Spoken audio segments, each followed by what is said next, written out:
तो हेलो बच्चों, आज हम क्लास 9 के लिए शुरू कर रहे हैं ये पीरियड जीव विज्ञान में। कक्षा 9 में जो पहला चैप्टर है वो है जीवन की मौलिक इकाई। इसमें से हम जो टॉपिक लेंगे वो ले रहे हैं कोशिका। कोशिका यानी सेल। कोशिका के बारे में जानने से पहले हम बात करते हैं जीव विज्ञान की, जीव विज्ञान विषय की। जीव विज्ञान विषय है क्या?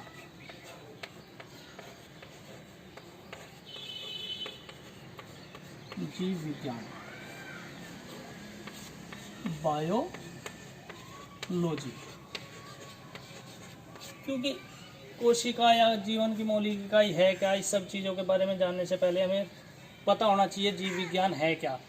अब मान लीजिए आप जा रहे हैं, ये आपसे कोई पूछता है क्या पढ़ के आए, सर किस चीज़ का पीरियड चला, जीव विज्ञान का जी।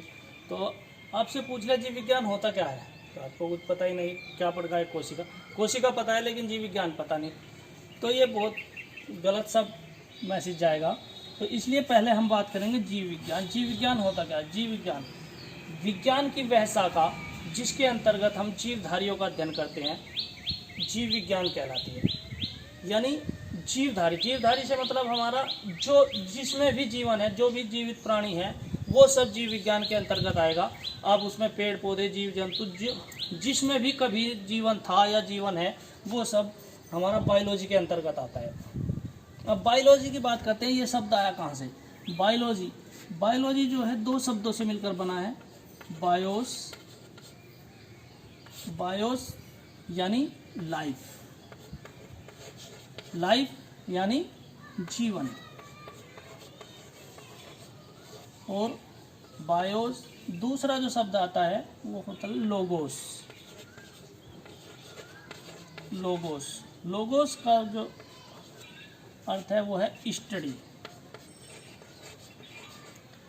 स्टडी को हम हिंदी में कहते हैं अध्ययन। तो यानी जीव विज्ञान सीधे सीधे क्या हुआ? जीवन का अध्ययन। इस तरह से हम कहते हैं जीवन के अध्ययन को हम जीव विज्ञान या बायोलॉजी कहते हैं। तो जिससे जहाँ भी जीवन का अध्ययन हो रहा है, जो भी शाखा जीवन से संबंधित है वो सब जीव विज्ञान से संबंधित है। अब बात करते हैं जीव विज्ञान शब्द आया कहाँ से, सबसे पहले किसने प्रयोग किया? वैज्ञानिक हुए लेमार्क और ट्रेविनेस। उन्होंने सबसे पहले जीव विज्ञान शब्द का प्रयोग किया। लेमार्क तथा ट्रेविनेस,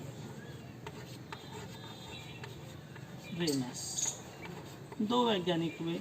इन्होंने सबसे पहले जीव विज्ञान शब्द का प्रयोग किया। तो जीव विज्ञान की, अब इसके बाद इसकी बात करते हैं हम, इसकी शाखाओं की। जीव विज्ञान की कितनी मुख्य शाखा है? जीव विज्ञान का जो हम अध्ययन कर शाखाओं के अंतर्गत करते हैं, पहली जंतु विज्ञान,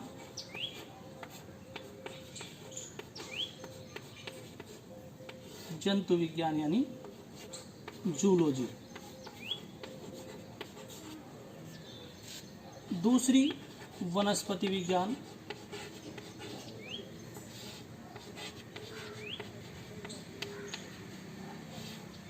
बॉटनी।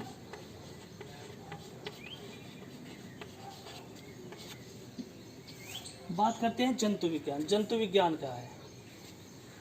जीव विज्ञान की वह शाखा जिसके अंतर्गत जंतुओं का अध्ययन करते हैं। इनका जंतुओं का, जब हम जंतुओं के अध्ययन की बात करते हैं तो कहेंगे जंतु विज्ञान। यानी जीव विज्ञान की वो शाखा जिसके अंतर्गत जंतुओं का अध्ययन करते हैं उसे जीव विज्ञान कहते हैं। दूसरी बात आती है वनस्पति विज्ञान। वनस्पति, वनस्पति से जैसे वनस्पति से ही पता लग रहा है, वनस्पति क्या होते हैं? पेड़ पौधे, यानी कि पेड़ पौधों का अध्ययन वनस्पति विज्ञान कहलाएगा। जीव विज्ञान की वो शाखा जिसके अंतर्गत पेड़ पौधों का अध्ययन करते हैं वनस्पति विज्ञान कहलाती है। अब इसी प्रकार से जंतु विज्ञान, जो जूलॉजी है, ये हमारा दो शब्दों से मिलकर बना है, जून प्लस लोगोस। जून मतलब एन एनिमल, कोई भी जंतु। और लोगोस स्टडी, यानी कि जंतुओं का अध्ययन, जंतु विज्ञान, और बोटनी वनस्पति विज्ञान। अब इसमें एक चीज और आती है, एक क्वेश्चन आता है कंपटीशन में कि जंतु विज्ञान और जीव विज्ञान के पिता कौन थे, वनस्पति विज्ञान के पिता कौन थे।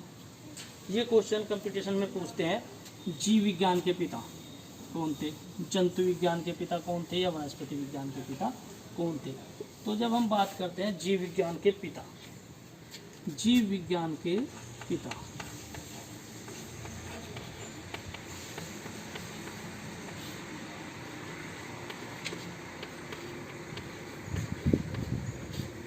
महान दार्शनिक हुए हैं अरस्तु जी, जिन्हें दार्शनिक के रूप में जाना जाता है, लेकिन वो एक वैज्ञानिक भी थे, दार्शनिक के साथ साथ एक वैज्ञानिक भी थे। अरस्तु जी को ही जीव विज्ञान के पिता माना जाता है। अब बात करते हैं जंतु विज्ञान के पिता।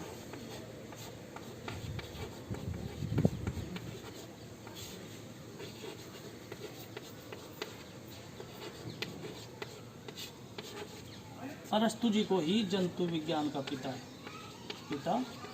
माना जाता है, यानी जीव विज्ञान और जंतु विज्ञान दोनों के पिता कौन है, अरस्तु जी। तीसरी आई वनस्पति विज्ञान के पिता, वनस्पति विज्ञान के पिता। वनस्पति विज्ञान के पिता हुए थियोफ्रेस्टस।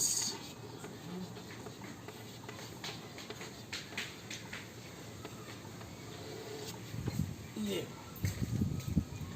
इतनी बात हुई, जीव विज्ञान के पिता अरस्तु जी, जंतु विज्ञान के पिता अरस्तु, और वनस्पति विज्ञान के पिता थियोफ्रेस्टस।